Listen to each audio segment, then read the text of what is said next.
What will be the political fallout? My next two guests are political insiders. James Blanchard is a former governor of Michigan and served as the U.S. ambassador to Canada in the 80s and early 90s. And Bob Rae is a former premier of Ontario as well as the Liberal leader. James Blanchard joins me from Washington, and Bob Rae is in Ottawa. Hello to you both. Thank you both for taking the time.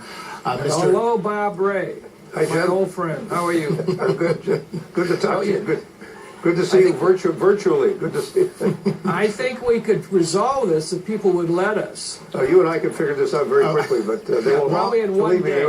I don't think they'll let us do it. Well, Mr. Blanchard, let me ask you, how would you do that?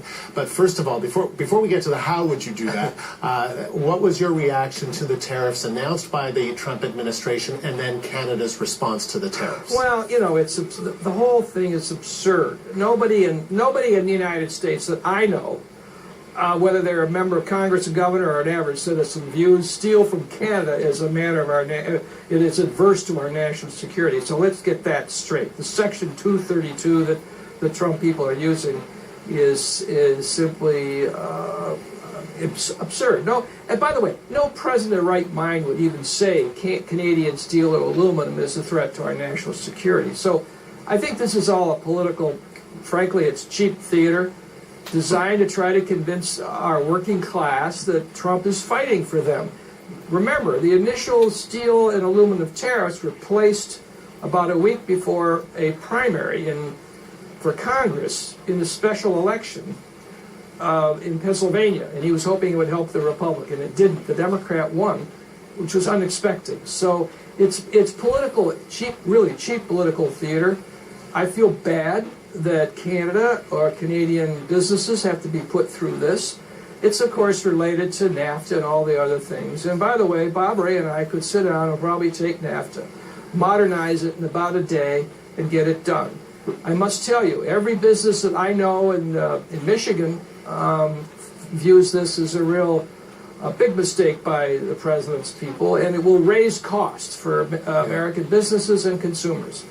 Mr. Rae, I want to get your point, but Mr. Blanchard, so you're basically saying that the relationship between Canada and the U.S. is at the whim of a president that's trying to win a special election? Yeah. Well, I wouldn't say the relationship. I would say the relationship of the president to Canada is, but remember, we're more than the president. Yeah. He has the power right now, and you're more than the prime minister or a premier.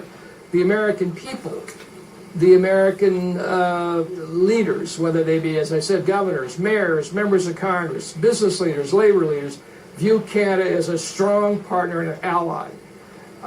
And I think they're probably going to be as critical of this as people in Canada. Mr. And Rae? it's very sad. It's goofy stuff, really. And I hate to say that about a president of the United States, but, you know, people up in Ottawa and Canada expect me to tell the truth about this, and that's the truth. This is wrong-headed. It's wrong. Mm-hmm. Mr. Rae, your reaction to all of this? Well, I would double down on what Jim Blanchard said, but I guess the thing for me that's quite serious is that, you know, before and after we've had lots of, we've had a long-standing trading relationship with the United States going back several hundred years. With NAFTA, the integration of important parts of our two economies really grew in the auto sector, in the steel industry. So I really don't think President Trump fully understands what the economic implications of this are. The politics is up to him. I mean, he's clearly decided that being a rogue who's going to fight, who's going to tear up trade agreements if he has to, who's going to swing his weight around and show people that he's the boss. He may find that's good politics. It's really terrible economics. And from the perspective of building a relationship between two countries, it's really terrible. I mean, the president and the people around the president need to understand that the argument that they're making that American security is threatened by our steel industry is just ludicrous. It's preposterous. I mean, we can all use the adjectives that will go higher and higher. And yes, it's illegal. And so it is going to lead to fighting back and forth, to tit for tat, saying, okay, you do this, we're going to do that. This is what NAFTA was intended to resolve. We've never seen this kind of a situation where we're taking reprisals against each other in this way. And the thing about this that people have to understand is we're not quite sure what's going to happen as a result of that. Because you never know. If you do this, then he can say, well, then we're going to do this. And then at that point, everything gets ratcheted up. We have to persevere. We have to work with our allies in Congress. We have to work with companies and with unions to make sure that the messages are clear. This doesn't help the American worker. This is no good for the American worker. This is going to hurt the American steel industry. We're not taking jobs away from American workers. We're co-producing a lot of products together between Canada and the United States. And it is just going to drive up the cost of American steel and American finished products because they're going to have to pay more for some products that, frankly, they don't make in the United States. But This is not a thought-through decision. This is an emotional, an irrational decision by the president. But Mr. Blanchard, why, Mr. Trump he's a businessman. He's always talked about what a successful businessman is. So why wouldn't he understand some of these basic principles that both of you have laid out, that this makes no economic sense? Because the philosophy, I just want to just say quickly, because Donald Trump and everything that he's said and everything that he's written is what I call a win-lose negotiator. He does not understand that this is a dumb way to do business. You lose your reputation. And there are many people in the state of New York, in the city of New York, who will never, ever, ever do business with Donald Trump. They'll do business once, but they won't do business twice. And that's not the way to do things. Yeah, look, he's not looking at this economically at all, really. I don't think we can argue the substance here, which is not worth arguing, because this is a political deal. Look, by the way, the steelworkers are an international union, Canada, U.S., and Leo Gerard is a Canadian, is president of it, and he even advocated exempting Canada from any steel tariff. But I want to back up. Here's the problem. You have a president, leave aside that he is a malignant narcissist and has a personality disorder. I'm not a clinical psychologist, but I have them in my family, so I'm going to say that. But leave that aside. Donald Trump doesn't really believe that anything that was negotiated before him, any agreement, I don't care whether it's TPP or the Paris Climate Accord or the Korean Free Trade Agreement or NAFTA, he doesn't believe that anything that was negotiated before he arrived on the scene is any good. Only things he does are good. That is a problem for all of us to deal with. It is, and the business leader. By the way, he was not a serious businessman. He's a salesman. Yeah. And he thinks Bob of Ray himself is right. as well. The developers in New York don't even like him to be called a real estate developer. He's a salesman. He's had a brand, and he's parlayed that politically. And he really thinks this plays to his base. I don't think it has anything to do with the merits. Now, Wilbur Ross can try to concoct some arguments on merits, but the arguments are the age-old things that are easily managed and dealt with. We don't need this elevated controversy. But the fact is, Donald Trump loves everybody scurrying around and worrying about him. He's a kid in a kindergarten with a squirt gun. And there's no teacher to stop him. That's the problem here. Mr. Ray, I know you started to talk about it. I think you think this is a trade war. It feels like a trade war. What are your worries moving forward?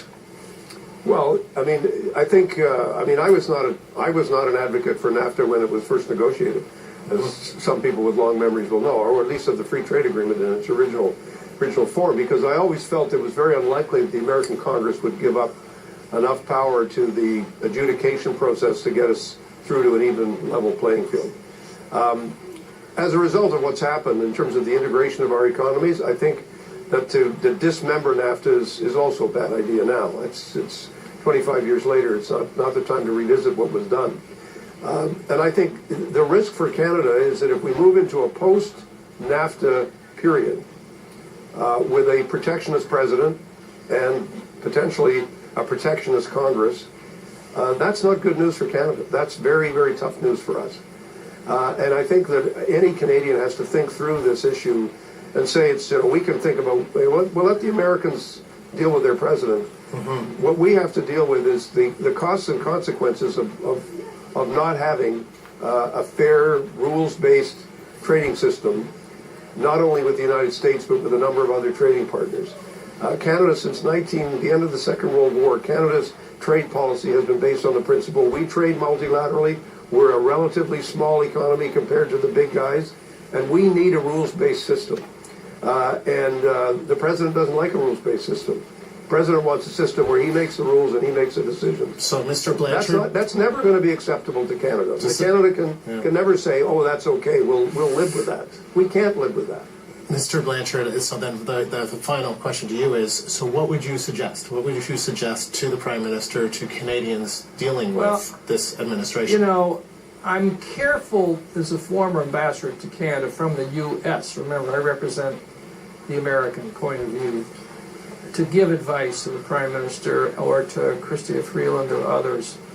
I would just be careful, because you don't want to get into a dissing contest with a skunk here.